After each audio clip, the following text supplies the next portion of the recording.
That's why twagiyita Friends of Twina. Erinnya lyankomye emyaka 3 emabega ena bwe nali mu ddwaliro e Mulago nga ngenda kufa COVID. Natuuka mu ddwaliro ne bangamba amawugwe gange gaali gavunze beyond repair. Kolo ne nsaba Mukama nyongera omukisa muweereze. If I've ever been so close to death, that was the time I was so close to death. Nalaba okufa, nakulaba bagamba nti nakirowooza naye nakulaba. Nabiraba ebisajja byali binona nga ndi mu nyumba ya mama fortunate. Nabiraba ebisajja ekiro okukya lwali lutalo bwe bwakya ne bandiza ambulance netwala e Mulago. Abasawo ne bangamba mbakusiga naye daki essaawa entono zokka nali mufu. Go forget omwoyo mutukuvu tukweta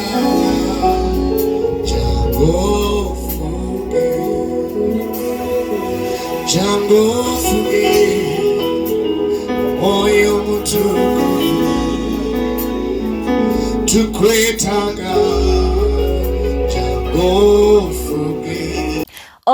Alright, yes, oli ku Glosh TV nga bulijjo nateera njagala kubanga nkubuuzaako muganda wange gwe wenna atugoberera wano ku mukutu gwaffe gwa YouTube nti wasiibye otya ogamba otya kasubire oli bulungi. Nateera nkujjukiza nti nja kusaba muganda wange genda wansaawo osubscribinge olikinge ateera osharinge still osobola okomentinga okusinzira ku video eno nga obakoze ki nga woba ojabe. Nateera nyongera okubanga nkujjukiza gwe wenna eyandyetaaze okubanga olanga naffe aba Glosh TV osobola okubanga otunoonyako kanamba kaffe ak'essimu 0750312083 oba 0750312083. ojja kubanga osobola okubanga otufuna, tujja kubanga tukulangira bizinesi yo, osobola okubanga naawe ogikuba abantu mu maaso. Go forget omwoyo mutukuvu tukweta jango forget omwoyo mutukuvu tukwetaga jango forget. Imbira kwecho jango forget omwoyo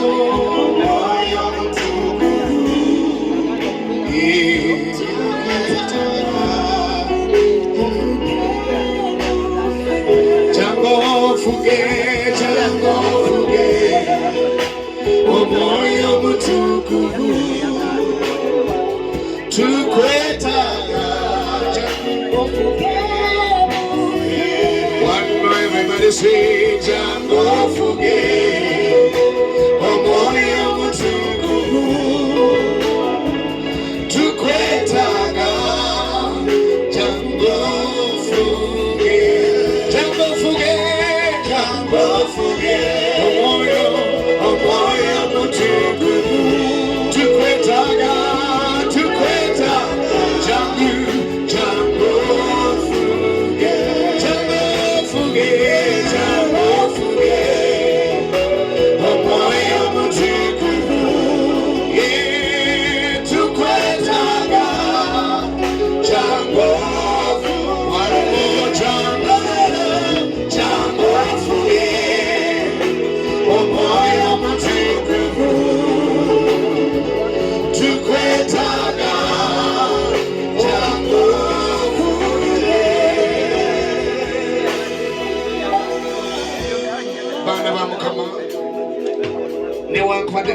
Twagitomi I Am a Wonder concert.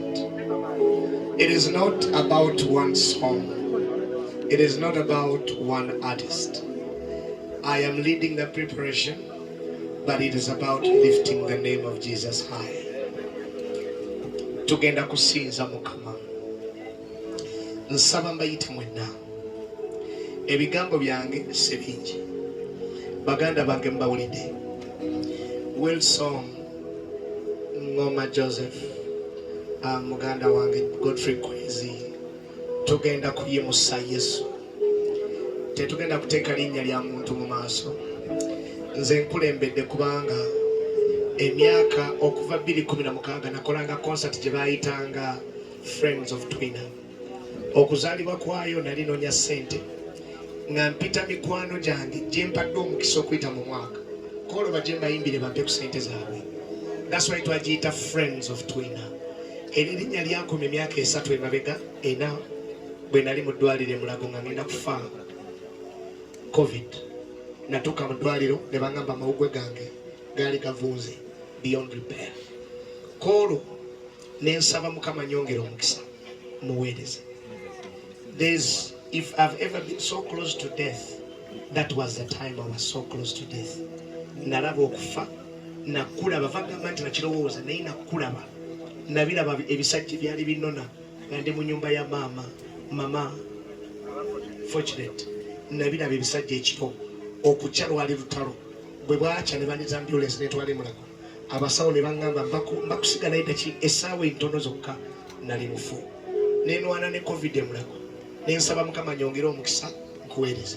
Katonda bwe yagumpeereza gwe yagumpa nendekera okukola ebikujjuko by'okunoonya ssente bembadde nteeka nabo nadde mbagamba nebaza Mukama kola Pastor Teddy ne team the executive committee yange etegese nabadde bulijjo mbadde mbagamba twateekamu ssente zibadde nyingi ku busobozi bwaffe tutaddemu okusukkuluma ne twewula n'amaanyi okuva ewalala era mbadde mbagamba nze sifaayo ne bwe sifunadde lwataani kasita erinnya lya Mukama ligulumirizibwa kubanga mpadde omukisa omulala nange omukisa gwenyina gwensigazza gwakuyimusa Yesu. Kale nno nsaba mpite ggwanga bwe twabadde mu kutegeka ne mpulira ekigambo mu mutima. This is not just a concert, it is a national worship day. Tugenda kuyimusa Mukama era mu kusaba kwange buli lwe mbadde nsaba ne nkiwulira mu mutima nti kuno okusinza kwe tugenda okuyimusa ekyoto ekigenda okukolezebwa kigenda kuzikiza buli byote eby'obuseegu buli byote eby'emizimu n'emisambwa abaseegu abakoze ebivulu eyo ne balyoka bajja mawaza mu nsi ey'omwoyo ekibuga tuleeta okusinza tuyimusa okusinza okugenda okulongoosa ekibuga.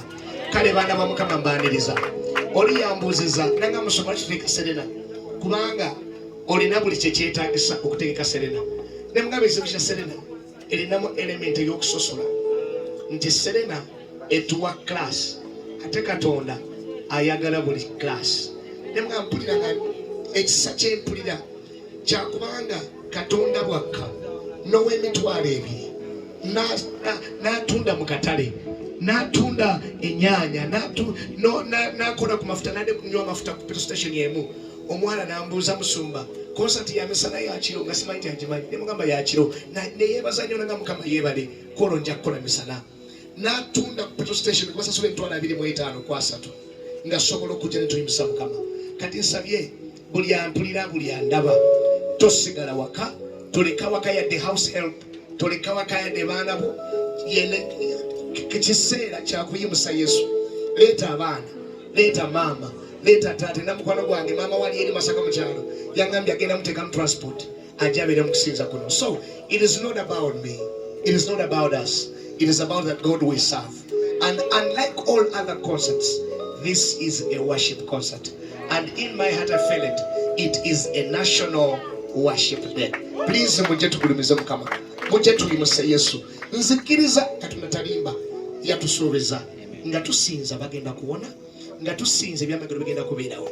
Kale nno leeta bonna mujje tusinze. Ekisembayo Bebe Nkululi is one man I love. English men say birds of the same feathers flock together. Namusango oyo musajja oyo ng'alina omutima gwange, omutima ogwagala Katonda, n'afuuka mukwano gwange. Last time bwe yajja waliwo abanamawulire bambuuza lwaki buli lwoleeta ono gw'oleeta kubanga ono alina omutima gwange. Mulimbuuza lwaki Wilson lwaki Kwezi kubanga bw'ozuula omuntu alina omutima gwo oyo tomuta. Si ekyo tayi bw'ozuula ow'omutima gwo oyo tomuta. Neebaza Mukama. Bebe Nkululi tugenda kubeera naye ayimuse ttendo tuyimuse erinnya lya Kristo. Abatamanyi Bebe Nkululi ye yayimba tambirwa Jehova ichokwaliye n'endala nyingi. A wonderful anointed man. Njogera nga senti he comes from the best band in Africa. The best band in Africa.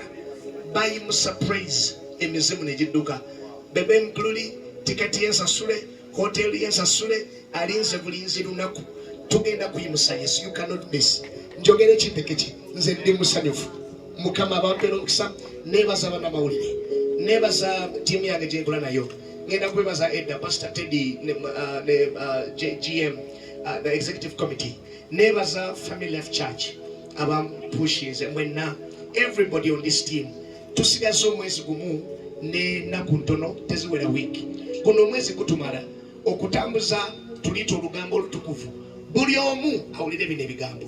Nkwegayirire gwalina TikTok, nkwegayirire gwalina status, tutereyo eddoboozi abantu mbayite mubagambe. It is not about us. Nzijukira akayimba ako nga nakaloka ku watoto twakayimbanga. It's not about me. All this is for you, Jesus. Waliwo akajjukira nali kayimbi okajjukira waliwo akajjukira oboluzungu tetubimanyi nnyo. John Mera akajjukidde. It's not about me, Jesus, and all this is for you, for your glory and your fame. It's not about me, as if we should do things our way. You alone are God, and I surrender to your way. Now, that song, it's not about us. It is about Him. And all this is not about Twina. It's not about Doctor. It's not about my brother. It is about Jesus. Praise the name of the Lord. Amen. So, Saba, kwesa status yo, TikTok yo. Abama ulide, luli nalimboza Pastor Nicholas. Nti waliwo abajja ne bakwata content waffe baddayo ne bamuteka wansi wa piru. Ne bamwebasa kasitafuna transport we nsanyuse nnyo and I am walibaddeko ku mukolo nga naawe kennyini kakutegeka tolina exactly kigenda kubeerayo tokimanyi nnyo. I have a hint.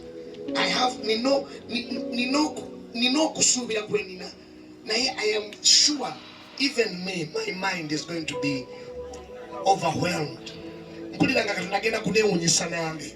And I am ready for a mighty move of the Holy God. So I am ready for a mighty move. Yes, sir. Amatu begatawulira newankubadde ebirowoozo ekyo ekijja yingirangako n'okukomitiza kwa mitima gyaffe kyagenda otukolerako olwo kyagenda okukola kati ffe tulinze bulinzi. So n'ebigambo ebyo let everybody know tweyanziza tweyanzege.